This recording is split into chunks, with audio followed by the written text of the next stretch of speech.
한국은행이 조금 전 기준금리를 0.25%포인트 올리는 베이비 스텝을 단행했습니다. 하지만 아직 미 연준의 기준금리 인상이 남아있어서 이자 부담은 더 늘어날 걸로 전망이 되는 상황인데요. 네, 사상 첫 6차례 연속 금리 인상으로 부동산 시장은 매수 심리 냉각은 당분간 지속될 것으로 보이는데요. 관련 내용들 고종관 한국자산관리연구 원장과 함께 자세한 얘기 나눠보겠습니다. 어서 오십시오. 어서 오십시오, 원장님. 네, 안녕하십니까. 저희가 조금 전에 전해드렸지만 금통위가 기준금리를 네. 0.25% 인상했습니다. 6회 네. 연속 기준금리 그렇죠. 인상. 그 폭은 0.25%고요. 네. 예상을 했었던 결과인 그렇죠. 거죠? 이제 작년 8월부터 6차례 연달아 올랐죠. 예. 10년 만에 최고의 기준금리다. 과거 2012년도에 3.75까지 간 적이 있는데 이제 3.25가 되어서 이제 거의 근접한 것으로 이렇게 보입니다. 이렇게 이번에 이제 베이비 스텝이라고 그러죠. 예. 0.25. 그동안 이제 빅 스텝을 해왔었는데 네네. 이번에는 베이비 스텝 0.25%를 올렸는데요. 충분히 좀 예상이 가능했고요. 예. 그 배경을 보면 한 서너 가지가 있는데 가장 첫 번째는 좀 이어질 수도 있습니다만 미국 쪽에서 자이언트 스텝 대신에 이제 빅 스텝 스텝을 할수 있다. 0.5%를 올릴 것이다. 네. 이제 제롬 파월 연준 의장이 그렇게 발표를 한 게 또 예. 영향을 미쳤고요. 네. 또 하나는 아무래도 이제 환율이 좀 안정된 게 영향을 미친 것 같습니다. 이 환율이 최근에 1,440원까지 갔다가 이제 원달러 환율이죠. 예. 1,340원, 50원대로 좀 안정이 됐던 게 좀 여유를 가진 것 같고요. 아무래도 이제 오늘 좀 주제가 되겠습니다만 가계 대출에 주는 예. 부담. 지금 가계 대출 규모가 1,870조거든요. 예. 약 1,900조입니다.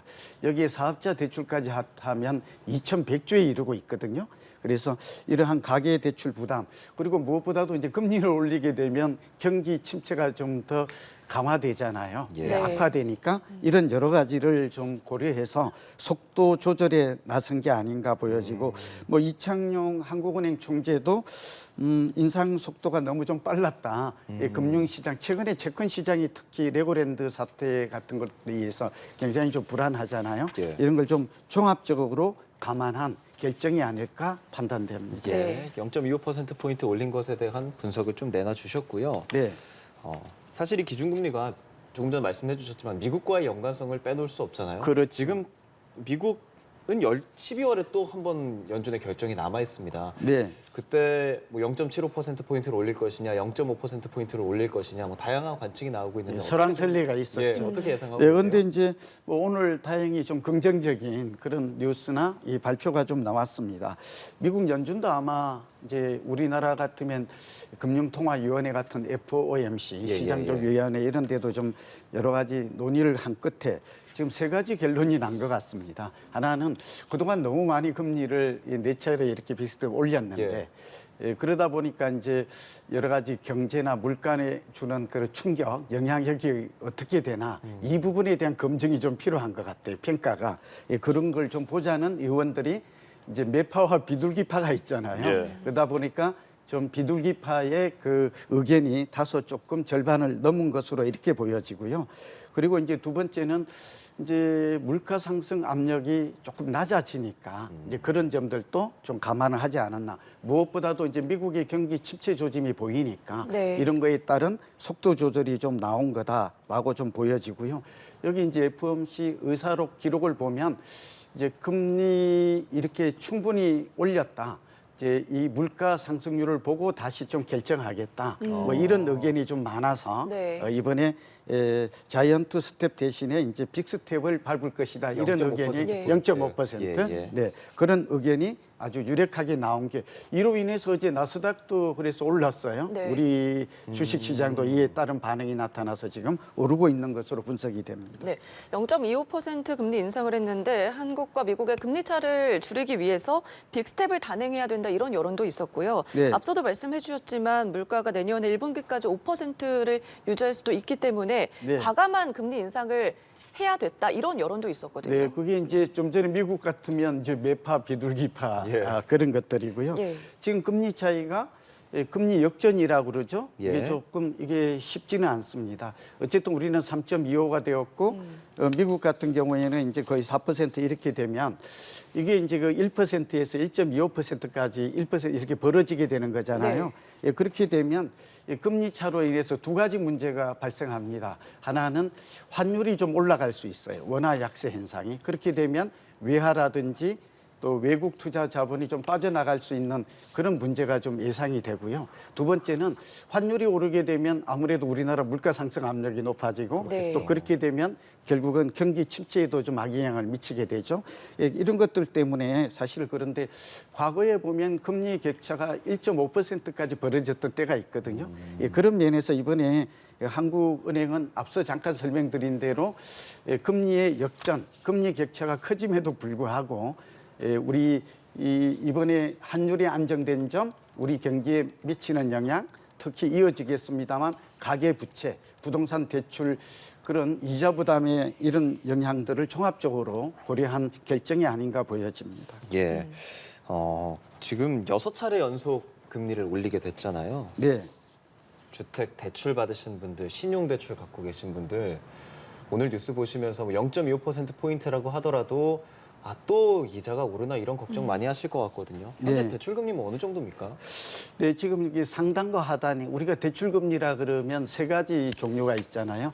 주택담보대출이 있고 전세대출이 있고 전세자금 대출이 있고 예. 또 신용대출이 있는데 여기에 또 카드론이라든지 비은행 부분의 대출까지 상당히 다양하죠. 그렇겠죠. 그러나 오늘은 이제 주택담보대출을 중심으로 좀 말씀을 드리면 예. 현재 우리 실질적인 시중금리는 대개 지금 6%, 낮은 금리가 하단이 한 5% 되는 것 같고 상단은 한 7% 후반인 것 같습니다.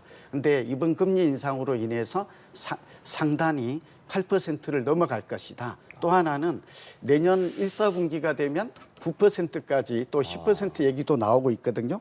그러니까 그렇게 되면 결국은 우리나라의 아까 가계대출 규모가 1,870조라 그랬잖아요. 예. 우리나라 국민들의 60%가 10명 중에 6명이 금융대출이 있습니다. 그리고 이분들의 평균 그 원리금 상환액이 한 163만 원 정도 된다는 이러한 그 보고서도 있거든요. 어쨌든 이렇게 되면 금리가 계속해서 올라가게 되면 이 대출을 받았던 사람들의 이자 부담은 그러니까요. 굉장히 높아질 것이다. 예를 하나 드는 게 좀 시청자분들에서 이해가 예. 빠를 것 같아요. 4억 원을 그 3% 자금으로 이제 2년 전에도 저도 대출이 있습니다만 이 정도 됐거든요. 근데 지금 한 6% 이렇게 높아지니까 30년 만기 그 원리금 균등 상환했을 때 월 부담액이 한 168만 원, 그러니까 170만 원 정도였는데 이렇게 2배 정도 이렇게 대출 금리가 오르다 보니까 240만 원, 그러니까 70만 원 정도 높아졌다. 이게 어느 정도 가계 부담인가 하면 좀 이어질 수 있겠습니다만 이게 이제 우리나라 사람들의 근로자의 그 월 평균 소득이 368만 원 정도로 이렇게 추정이 됩니다. 네. 4천만 원이 안 되는 것이죠. 평균 연봉이. 그런데 이게 좀 전에 말씀드린 대로 240만 원 정도를 이게 그리고 이제 평균에서 보면 163만 원을 가계가 부담하고 있잖아요. 이렇게 내게 되면 엄청난 그 소위 말하면 실질 소득이 줄어들어서 가계에 주는 미치는 영향력은 굉장히 크다. 전체적으로 보니까 0.25% 올린다고 하지만 가계가 부담하는 이자는 3조 4,500억 원에 이르고 네. 지난 2년 동안 오른 것만 보아도 이게 누적액으로 보면 이자 부담이 35조가 넘는다. 이런 보고서도 있습니다. 네. 그러니까 굉장한 부담을 줄 수 있다는 점에서 문제가 좀 심각하고 이에 따라 좀 대비가 필요하죠. 다양한 것들을 생각해 보면 기준금리를 또 인상하는 게 불가피한 것 같다가도 또 가계를 생각하면 상당히 힘든 상황입니다. 그러니까 그렇죠. 작년까지만 해도 한 0.5% 기준금리였던 것 같고 올해 초에도 1% 초반이었는데 그때 당시에 변동금리로 집을 사거나 뭐 대출 받으신 분들 네. 그런 분들한테 당연히 지금 힘드니까 그거를 뭐한 3.7% 고정금리로 바꿔주는 안심전환 대출 네. 같은 것들을 정부에서 좀 기획을 했었고 그것도 원장님이랑 그때 이야기 좀 나눴던 기억이 있거든요. 그렇죠. 제가 권했었죠. 그렇죠. 근데 이게 신청이 저조하다고요?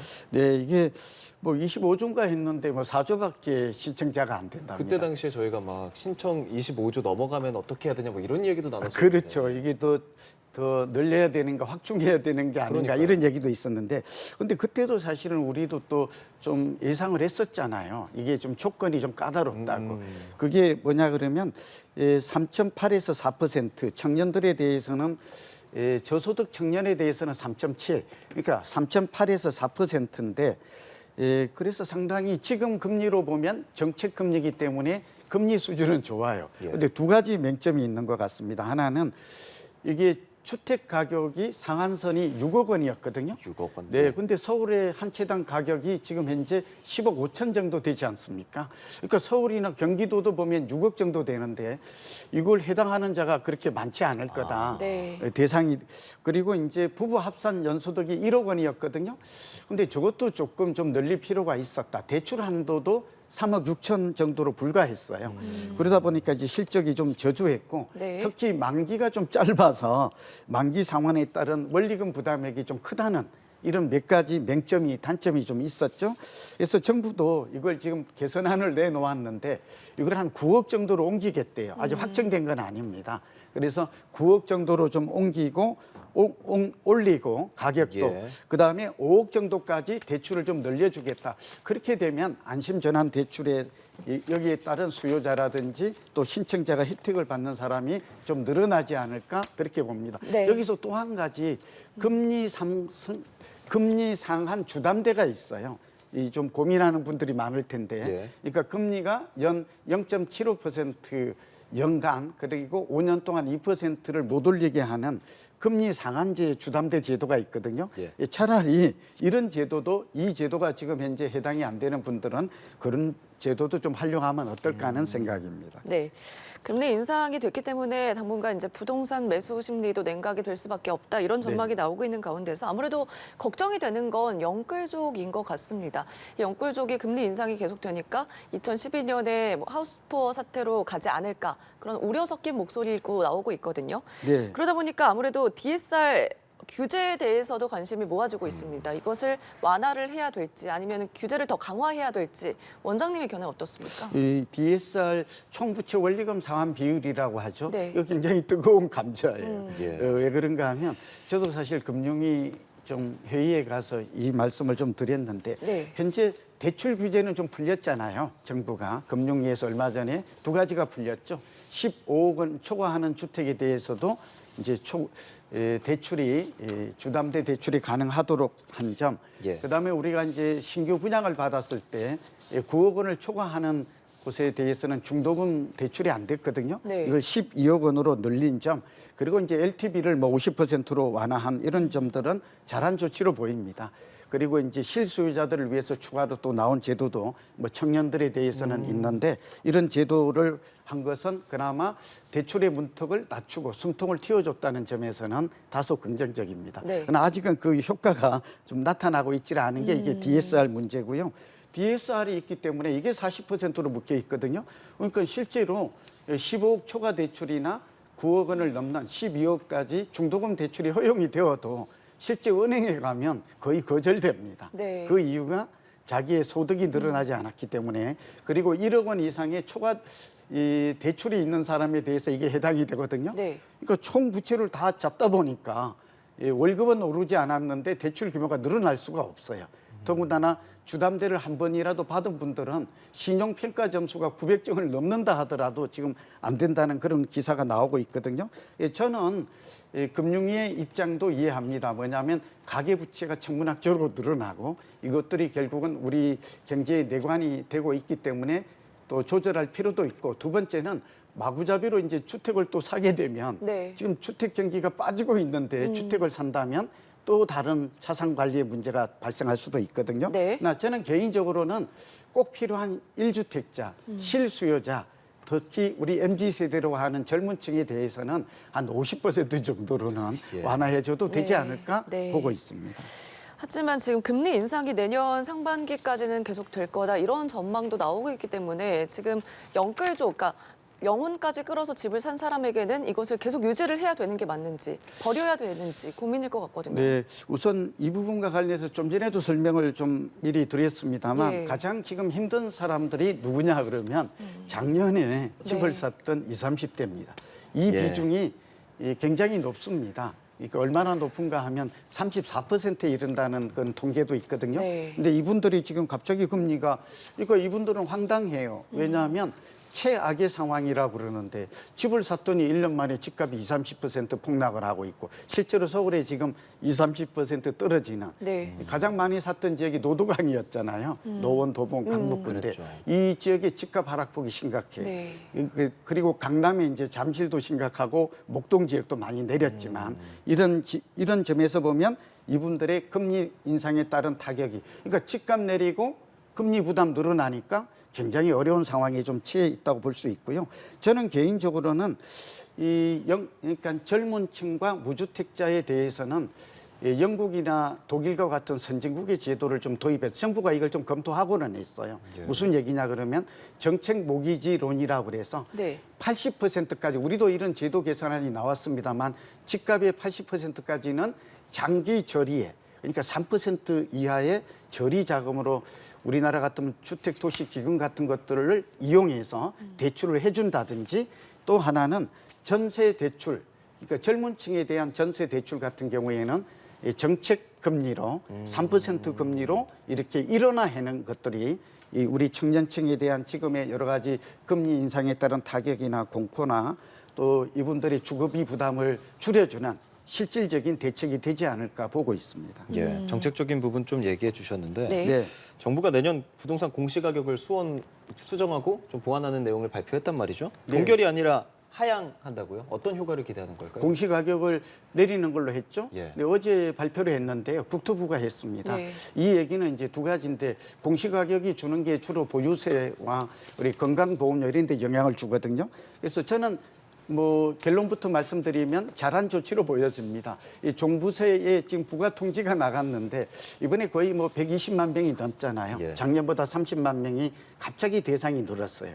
예, 그런데다가 여기에 이제 인상 속도도 문제이고 집값은 떨어지는데 세금 부담이 드니까 뭐 일종의 조세 반발이라 그럴까 저항이 좀 일어나게 되는 거고요. 또 하나는 집값이 갑자기 떨어지니까 공시 가격과 실거래가가 역전되는. 아. 그러니까 집값은 내렸는데 세금은 올라가니까 이 통지서를 받는 종부세죠. 예. 종합부 받는 사람은 기분이라든지 여러 면에서 그렇죠. 당연히 좋지가 않죠. 예. 예, 그래서 이제 정부가 현실화율을 좀 2년 전의 수준으로 좀 되돌리겠다 이런 좀 얘기를 했고 현실화율을 공동주택이라든지 단독주택 이런 것들을 좀 내리겠다는 거고 그렇게 되면 또 하나는 이제 공정시장 가액 비율이 있어요. 좀 복잡하긴 합니다만 네. 오늘 설명이 좀 어렵죠. 이런 것들을 조정해서 예. 실질적인 세 부담을 3.5% 그러니까 두 가지가 중요합니다.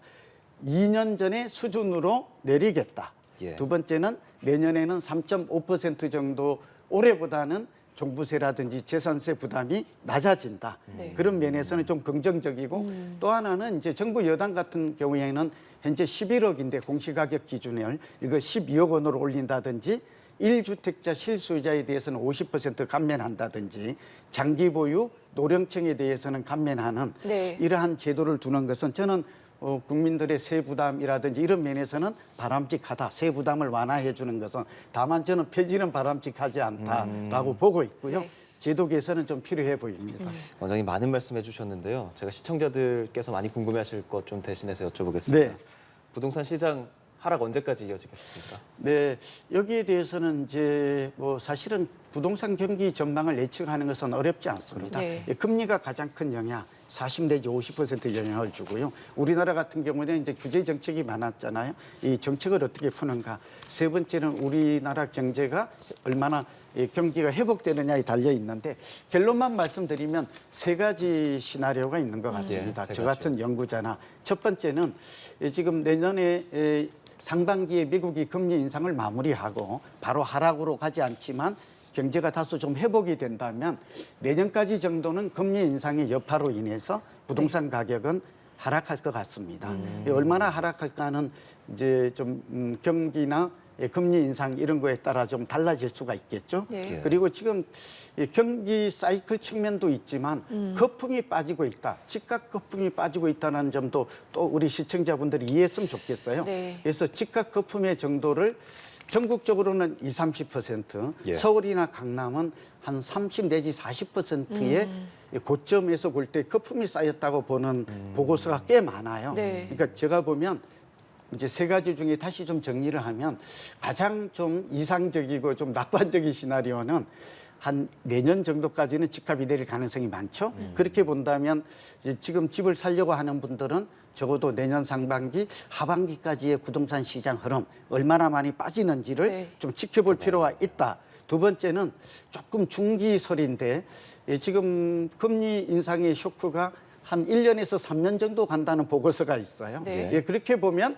한 1년이 아니라 한 2-3년 정도 갈 것이다. 이렇게 보는 설이 있고 세 번째 시나리오가 이제 가장 최악의 시나리오인데 97년에 있었던 IMF 외환위기, 예. 2008년에 있었던 우리가 글로벌 금융 위기 때 네. 얼마 정도 빠졌나 그러면 이때 기간적으로는 4년 내지 5년 정도 빠졌어요. 예. 네. 그리고 하락폭은 한 35% 평균 됐고 가장 많이 떨어진 게 강남의 재건축 같은 경우에는 최대 50% 정도 떨어졌던 그런 경험이 있거든요. 예. 이걸 잘 유추한다면 네. 기간적으로는 1-2년, 2-3년 또는 뭐 윤석열 정부 내내 4-5년 정도 이때는 이제 경제가 불황에 빠지고 네. 자산 시장도 위기를 맞는 최악의 경우는 장기적으로 갈 수도 있다라는 점을 말씀들 여기에 따라서 네. 나름 맞춤형 대책을 세우는 그런 그 창의적인 전략이 필요해 보입니다. 알겠습니다. 금리 인상에 따른 부동산 시장 전망까지 짚어봤습니다. 지금까지 고종관 한국자산관리연구원장과 함께했습니다. 고맙습니다. 고맙습니다. 네, 감사합니다. 예.